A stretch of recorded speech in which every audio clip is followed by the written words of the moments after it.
It shows that Argentina is the most popular team in Bangladesh. We wish them all success in the coming World Cup. এই ছোট ছোট কিশোর তরুণদেরকে দেখে আমি আমার তারুণ্যের দিনগুলোতে ফিরে গিয়েছি।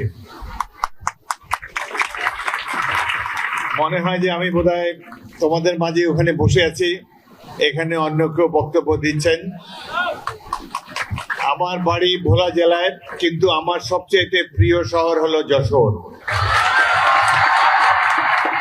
এর কারণ হলো 1971 সালে 30শে মার্চ আমি এই যশোর ক্যান্টনমেন্টে পাকিস্তানি বাহিনীর বিরুদ্ধে বিদ্রোহ করেছিলাম। 8 ঘন্টা যুদ্ধ হয়েছিল যশোর ক্যান্টনমেন্টে। তারপরে এই অঞ্চলে, যশোর কুষ্টিয়া অঞ্চলে মুক্তি বাহিনী আমি গড়ে তোলার সুযোগ পেয়েছি বলে সৃষ্টিকর্তাকে ধন্যবাদ জানাই।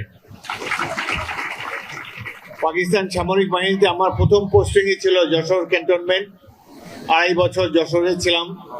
অত চমৎকার স্মৃতি রয়েছে যশোরের সাথে। যার নামে ফুটবল একাডেমি, জনাব শামসুল হুদা, তিনি আমার অত্যন্ত প্রিয়ভাজন মুরব্বী ছিলেন। 36 বছর এই জেলা কমিটির সাধারণ সম্পাদক ছিলেন।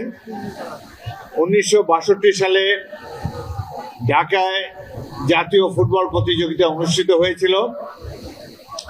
আমি যশোর বিভাগের হয়ে প্রতিনিধিত্ব করেছিলাম। যশোর স্টেডিয়ামে 1 মাস ট্রেনিং ক্যাম্প চলেছিল। আমি 1 মাস এই যশোর ক্যান্টনমেন্টের ক্যাম্পে, যশোর স্টেডিয়ামের ক্যাম্পে ছিলাম। ক্যাম্প কমান্ডার ছিলেন জনাব আলমগীর, একজন বাস মালিক ছিলেন, এবং আমাদের খাওয়া দাওয়া অন্যান্য দেখাশোনা করতেন একজন উর্দু স্পিকিং জিলানি নাম। এরা অত্যন্ত ক্রিয়ামোদী মানুষ ছিলেন এবং সার্বিক দায়িত্বে জনাব শামসুল হুদা ছিলেন। আমি অত্যন্ত আনন্দিত যে তার নামে যশোরের স্টেডিয়ামটি করা হয়েছে। দীর্ঘদিন পরে তারই জামাতা নাসের শাহরিয়ার জাহিদি, তিনি যে উদ্যোগ গ্রহণ করেছেন ফুটবল একাডেমি স্থাপনের, বাংলাদেশের কোনো নজির নাই। আমি তাকে আন্তরিক অভিনন্দন জানাচ্ছি।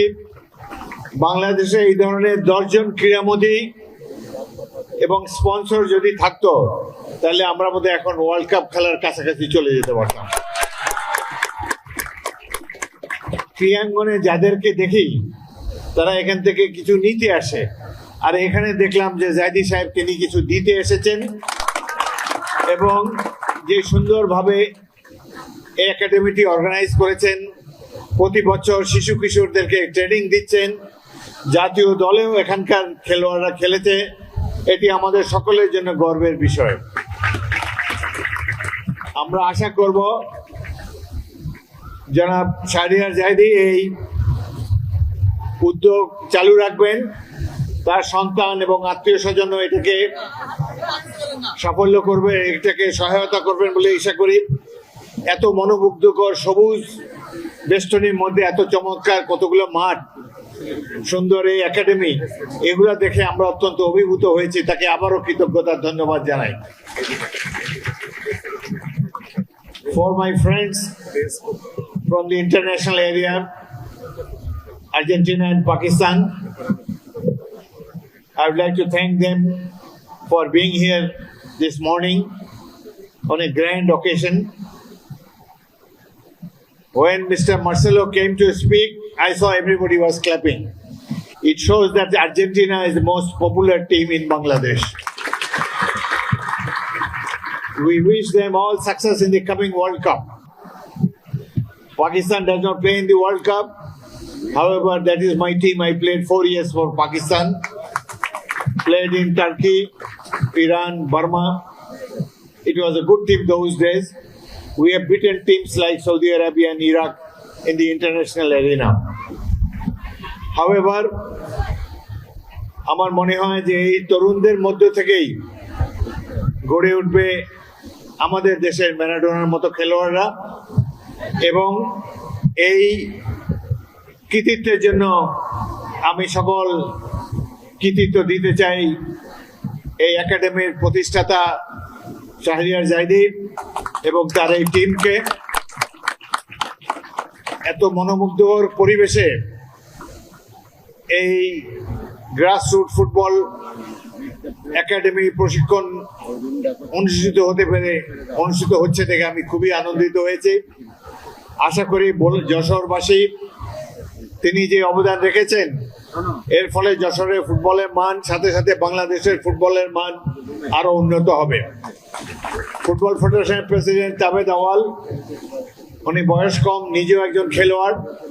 উনি যে আগ্রহ দেখাচ্ছেন খেলাধুলার উন্নয়নের জন্য, তার প্রতি আমরা সবাই কৃতজ্ঞতা জানাই। আশা করি বাংলাদেশ এশিয়ার ফুটবল ম্যাপে আরো অনেক কৃতিত্ব অর্জন করতে পারবে। বর্তমান বাংলাদেশ টিম হামজা এবং আরো আমেরিকান দুই ভাইয়ের অংশগ্রহণের ফলে এখন আমার বিশ্বাস যে এশিয়ার মধ্যে one of the top team হবে বাংলাদেশ ফুটবল টিম। এবং তারা তো প্রতিষ্ঠিত খেলোয়াড়। আমরা আশা করব এই একাডেমির থেকে এই যে কিশোররা এখানে বসে আছে এদের মধ্যে থেকে বাংলাদেশে ম্যারাডোনা, পেলে, প্লাটিনি এই ধরনের খেলোয়াড় এক সময় সৃষ্টি হবে। খুবই ভালো লাগছে। আমাকে আমন্ত্রণ জানাবার জন্য ধন্যবাদ জানাচ্ছি। যশোর এবং বাংলাদেশের ফুটবলের সকল সাফল্য আমি কামনা করি। Excellency ambassador and our friend from Pakistan, we are really grateful that you have come here. Wish you all the best.